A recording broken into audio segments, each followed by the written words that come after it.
any random citizen can become homeless, in the Bay Area. Anyone, in the blink of an eye. Everybody needs a place to call home. Housing provides privacy, security, and feelings of self-worth.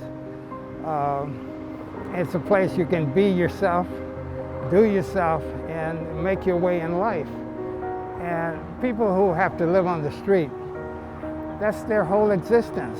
They're struggling to make appointments. Where they're going to eat. Are they going to be safe tonight? Is this person who threatened them going to come back and harm them in some way? So we just need to give everybody a sense of belonging, a sense having a stable place from which they can begin to build their life. Think back to March 2020, when the pandemic began. We were all learning new terms to describe what we had to do to stop the spread of a new deadly virus. Isolate, quarantine, shelter in place, social distance. In Oakland, it's estimated that at least 4,000 people don't have a permanent place to sleep. That's thousands of people unable to easily isolate, to protect themselves and their communities from COVID-19. And untold numbers of people who do have an apartment or a house worried at the outset of the crisis that they would face eviction or foreclosure if they missed a payment. The pandemic brought with it mass layoffs and new familial obligations that thrust many more Oaklanders into housing insecurity. I'm Natalie Orenstein, and I report on housing and homelessness for the Oaklandside. I watched with interest last spring as the city, county, and state responded at an unusual speed and scale to interlocking housing and health crises.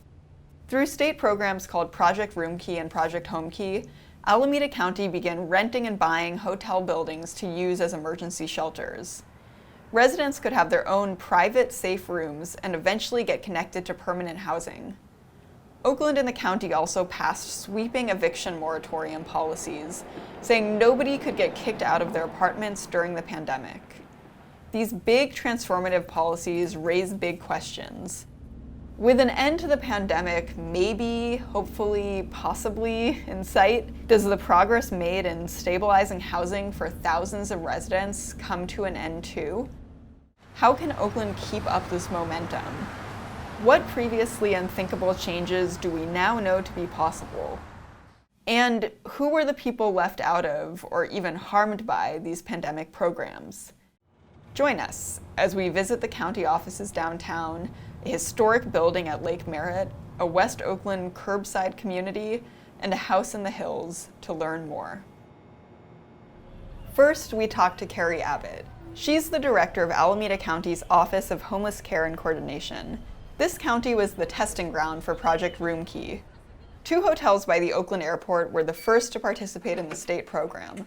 In the following months, the county rented a total of 9 hotels and dozens of individual rooms.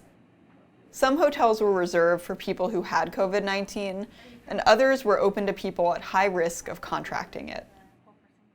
It's really been amazing. So we think that having the availability of the shelter-in-place hotels and the isolation quarantine has contained the spread of COVID in the homeless population really significantly. Overall, there's been a positive case rate of 1.7% in the homeless population, which is kind of astoundingly low given how many people are typically in congregate settings, don't necessarily have as much ability to shelter in place. And so bringing on the hotels, we think, was what made the homeless population on a much more equal footing with the general population in terms of avoiding COVID exposure. People are getting flu vaccines in addition to COVID vaccines. And people are having blood pressure monitoring, and people are able to connect with behavioral health care services, with substance use treatment in a way that it's really hard to do if you're on the street or in a congregate site that may not even be open all day. The county also made a decision to look for permanent housing for every person who leaves a hotel shelter. A remarkable 500 people have landed somewhere stable, according to the county. I think it proved what many of us in the homelessness response system have thought for a long time, that if we had enough resources, we really could bring the vast majority of people inside. There's been a narrative for a long time that people are somehow service resistant, people somehow don't want housing. And what we found was that when we're able to offer an independent room where people have their own restroom, where people have a door that shuts, and where they can access services, that we're seeing the vast majority want to come inside, and then the vast majority want to go from that inside location into a permanent housing situation. And so I think that this has really just proved that when you put all of your resources toward homelessness, like the emergency that it is, then you can make a tremendous difference. With this new dramatic ability to house and shelter people, why is there still such extreme struggle and trauma out there on the streets? The federal government is currently reimbursing 100% of the cost of running these shelters. It's helped so much. Why has it not helped even more? Well, the hotel shelters have still been targeted for people who are at highest risk for COVID. So people with underlying physical conditions, disabilities, and people who are over 65. We have a huge number of people experiencing homelessness who don't meet those criteria or who haven't been able to get documentation that they meet those criteria. And of course, whenever you take on an expensive project like running a hotel, you have to understand what's the sustainability. The last thing we want to do is bring people in and then have a cliff at the end where people have to exit to the street. Meet Mavin Carter Griffin. She's lived curbside, as she calls it, for almost 10 years now in West Oakland. She's helped establish a tight-knit and entrepreneurial community of unhoused people there along Wood Street. Well, I'm a random citizen like everybody else, you know, but a couple of years back I came home from Burning Man and mysteriously my house was in foreclosure, and I was looking around, I'm like, how is this possible? Because I was making my payments, but it was through probate court. I set back off the road and went into this field behind a fence, and I was behind some pomace grass, and I kept it kind of simple because I had a trailer, but I just kind of needed a place to be in nature, and it was beautiful. It's underneath the overpass almost here in Oakland on Wood Street, and I don't know, I went around and I started looking at these piles that were really large, full of trash, and I was like, man, I wish somebody could clean this up. What is wrong with it? I mean, Oakland is so great. What's with this trash? And then I started noticing that there was like this really cool large clock. I was like, wow, I can put that on my trailer, and some other things. And next thing you know, I'm bringing home a Queen Anne couch. I kind of established an ethic, and people started moving next to me. If I went to another block briefly and was on that block, people would kind of land next to me because of the ethic, and I was learning from them how they got along with people. And then, you know, I kind of just started listening, and wound up living with a bunch of Black Panthers living on the curb, and amazing guys, and a few really, really great women. And from there, we turned into 15 people. 13, then we were 32, and then it went up to 65, and we couldn't believe we had that many people. And we were still doing pretty good. And I mean, a lot of people moved around, and there's a lot of fires and stuff, and people fall, you know, in between the cracks and wind up on the curb. And so I came up with the word curb urban, you know. I was like, yeah, we're not homeless, we live in the curb urbs. It's not all fun and games all the time. I mean, it's a lot of hard work. It's like being like a frontier person. Part of our culture is recycling, right? And so we go out and we take things that are useful and things that we can recycle and things we can build with. Don't define me, I define myself. This is about how I live my life and how we each choose to do the best we can. Mavin says the room key hotels are great, but only for some people. There are a lot of people that are suffering and can use those hotels, and that's a good thing, you know. And it's a good thing if you're a woman or somebody experiencing domestic violence or an elder or whatever, and you're in an unfavorable environment and you're just struggling really hard and you're not built for this, made for this. I mean, if you don't have community, or if doing it by yourself is too hard, it's good to know that you can jump into a hotel, and the people that use them appreciate them and like it. But I think that they're gonna run into a snag because homelessness is not just one type. It's a bunch of different types. There's the person that's homeless that's, couch surfing. And then there's the homeless person that likes to tent over an RV. And then there's RVing, boondocking. And then there's people that like to build their own shacks. And then there's a combination of that. There's people that migrate a lot and move from camp to camp and have a base camp, but, have friends and family in other places and like to rotate. There's people that, just plain don't want to be out here. And there's people that never want to go back inside. Room key is just one way to do it, but I won't go in a hotel. I mean, hotels are for vacations, right? Hotels are for vacations, and I don't want to be contained. I like being able to garden, and I like being able to work into the evening. I'm an artist. I like to do art stuff. Mavin says her community is resourceful and resilient and can offer solutions itself if given the chance. I mean, homelessness is the most important thing that is on, every agenda for the city. They polled the people, but they really don't know our demographic. And the only way that you're really going to solve anything is by having us at the table. The way to become an industrial city again, and this is the city of frickin' industry, and it's a hard work ethic here. Everybody here is busy, busy, busy, and we're making things, and we collect stuff, and we trade that to make houses. Oakland adopted me. I'm a fifth-generation native Californian and out of San Francisco, and my family came here for all the reasons that this community came, and all their relatives and ancestors came here for, freedom and liberty. And we got to have liberty, and liberty is choice, and there's no choices. It's like you can go in a hotel, or you can go to this crappy apartment in another city, or you can move all the way out. Next, we went to Lake Merritt to meet with James Vann. James is an advocate for renters and for unhoused people. He's in too many organizations to name all of them, but he helped found the Oakland Tenants Union, and he's active with the Homeless Advocacy Working Group. We spent some time at the old Lake Merritt Lodge. It's a historic building that's been a boarding house for young women, a dorm for a business school, and an SRO. It's empty now, but the city of Oakland is going to rent it to use as an emergency shelter. James has been pushing local governments to rent and buy buildings like this lodge since long before COVID-19. We've always been trying to the city needs to buy property so that people who don't have any other place to go, you can house them there while you then treat their problems and get them sufficiently set up to go into regular housing. What's it been like after advocating for this approach to addressing homelessness for so many years to witness the county finally renting and buying up a whole bunch of places, as you said, helping hundreds of Oakland residents? Well, actually, we wrote the county a thank you letter for their actions in moving ahead to get places for homeless people.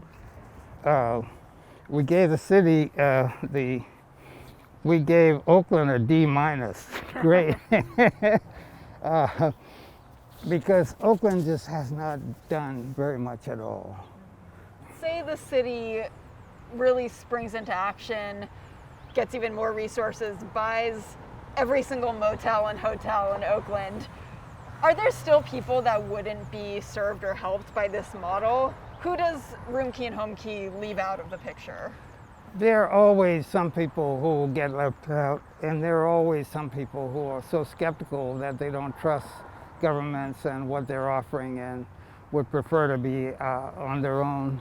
So we can only make provide the opportunities. And those who won't be able to take advantage of it, okay. But the 2,000 people who've been helped by this indicate that there's plenty of interest. James Vann says the end of the pandemic shouldn't mean the end of a Room Key style program. Recent city and county tax measures are bringing in new funds for housing and homelessness programs, and he says the money should be used to acquire more buildings. So programs like Room Key and Home Key, what's happening with this building, are meant to get people off the streets and into safety. Of course, you're also a tenant advocate, trying to prevent people from ending up in the streets in the first place. Right. So another big pandemic policy was the eviction moratorium, both city, county, federal, state. Has that been successful in doing what it was intended to do? Well, not as successful as it was meant to be. because with the eviction moratorium, landlords are also prohibited from raising rents above the CPI and of putting on a new raise on the rent. They can't apply for capital improvements and things like that during the moratorium. And tenants cannot be evicted if they can't pay the rent. But many tenants, landlords are really scaring them with these letters and telephone calls and threatening, appearances without proper notice and so forth. So most of the tenants have really been struggling to pay the rent. Their landlords are finding other ways to try to push tenants to pressure out. them into paying the rent. Landlords are not so much interested right now in evicting tenants because there's no new tenants to come in. But they do want to put as much pressure on them to pay the rent. So as much of the rent as they can pay, that's happening. And we don't have a quarrel with that. If we tell people if you can pay the rent, pay it. But if you can't pay it, you got some protections. Basically, the eviction moratorium says you can't be told to leave your apartment even if you miss rent payments. But you're still on the hook for those payments eventually. Data from the city show that eviction attempts by landlords decreased dramatically after the policy was passed. It's credited with keeping many families safe in their homes during a year of immense hardship. How many tenants aren't paying rent in Oakland?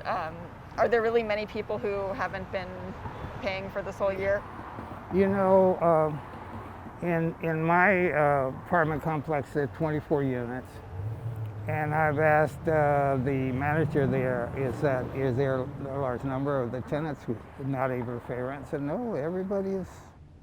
Well, that's not Gina Baker's experience. She's a homeowner in the Oakland Hills, and she rents a unit at her house to a tenant. She's not opposed to the eviction moratorium, but it's put her in a tough spot. The programs that are in place are amazing, and I commend the state, the county, the city, everybody for what they're doing for people because people need help. But I'm people too. I need help. I'm a small landlord. I've got one property. I live in it. I have a tenant here. My tenant hasn't paid rent. My tenant owes me almost $30,000. $30,000 is a lot of money. And I can't pay my mortgage without his rent. Gina has taken on side gigs in addition to her regular job to make up that missed income. Like many landlords, she says the city should have passed a rent relief program instead of a pause on evictions. Give tenants the ability to pay rent, she says, instead of saying they don't need to. The state does have a program paying landlords 80% of the rent they're missing, if they forgive the other 20%. Gina was all in, but she says her tenant refused to apply. Though James Vann says it's usually the landlord who's resistant to the program. So you mentioned you want it to be a different kind of landlord than it sounds like you maybe had experience with. And it sounds like, you live in this property, like you stand to lose your own house. But then on the other hand, there's some landlords are massive companies where nobody's personal livelihood is affected No by one's a tenant. Exactly. Yeah. So do you think there should be different policies for different types of landlords? I think there should be different policies for different types of landlords because I'm not a big developer, I'm not a real estate mogul, I'm a single woman who bought this house as a single woman, who raised her kids in this house as a single woman, who is now just trying to keep her house. It's all I got. Because it's hard sometimes to come home. It is hard. I have to it's hard. It's hard. I get depressed. This used to be my sanctuary. It's no longer that. But I'm not selling it. I'm not selling it. I can't. So it's just hard. The county has actually been able to house some homeless residents in a way that directly responds to landlords' desire for security. We've just had hundreds of private landlords, small landlords mostly, offer units that people can move into from the hotels. And I think that that's a connection and relationship that's really been underutilized in the past, underdeveloped in the past, where people want to do something, but they need some security. They need to understand that their economic dependence on their rental units is not going to be interrupted. And having that security from the county and the service provider has allowed us to bring on just hundreds of new housing opportunities that can supplement what we're building and adding in our system. And remind me, does the rent check in those cases come from the county? Correct, yeah. Right, yeah, I've spoken with landlords who say a reliable source of rental income is actually more important than how many dollars is on that check. One thing is clear, these pandemic policies have made an impact. For many people, that impact was life-changing. A hotel room gave them a private place to sleep for the first time in years and led to an actual permanent apartment. An eviction moratorium allowed parents who were laid off in March 2020 to feed their kids instead of spending their dwindling savings on rent. Or it allowed them to quarantine indoors when they came down with COVID-19. For others, like property owners who have missed out on months of rent, that impact was negative. And of course, there are still others, like Mavin Carter Griffin, who don't feel served or seen by these initiatives. A year later, renters, unhoused people, advocates, activists, they're all watching the county and city closely. They're waiting to see how Oakland's decision makers use new tax money, ongoing state relief, and the layered lessons learned from these pandemic programs. And whether our local leaders will keep thinking creatively and radically about how to provide people with something that's so standard for many of the city's residents, a place to live with a door, a roof, and dignity.